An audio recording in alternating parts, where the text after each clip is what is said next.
திண்டுக்கல்லில் ஸ்ரீ ஸ்படிகலிங்கேஸ்வர சுவாமி ஆலய மகா சண்டி யாகம் வெகு விமரிசையாக நடைபெற்று வருகிறது. இதில் ஏராளமான ஐயப்ப பக்தர்கள் பொதுமக்கள் கலந்து கொண்டு சுவாமி தரிசனம் செய்தனர். திண்டுக்கல் மையப்பகுதி மலைக்கோட்டை அடிவாரத்தில் அமைந்துள்ள மலையடிவார ஸ்ரீ ஐயப்பன் ஸ்ரீ பகவதி அம்மன் சமேத ஸ்ரீ ஸ்படிகலிங்கேஸ்வர சுவாமி ஆலயத்தில் கார்த்திகை மாதம் 14ஆம் தேதியான இன்று சுவாமி ஐயப்பனுக்கு பால், பன்னீர், தயிர், 16 திருமஞ்சனம் உள்ளிட்ட சுவாமி ஐயப்பனுக்கு பால், பன்னீர், தயிர், திருமஞ்சனம் உள்ளிட்ட 16 வகை அபிஷேகங்கள் நடைபெற்று சிறப்பு அலங்கார ஆராதனை காண்பிக்கப்பட்டது.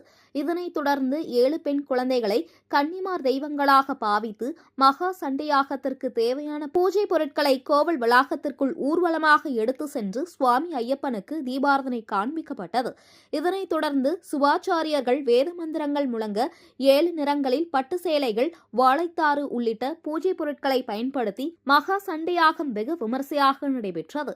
இந்த யாகத்தில் திண்டுக்கல் மற்றும் அதன் சுற்று வட்டார பகுதிகளில் உள்ள ஐயப்ப பக்தர்கள் மற்றும் பொதுமக்கள் ஏராளமானோர் கலந்து கொண்டு சுவாமி தரிசனம் செய்தனர்.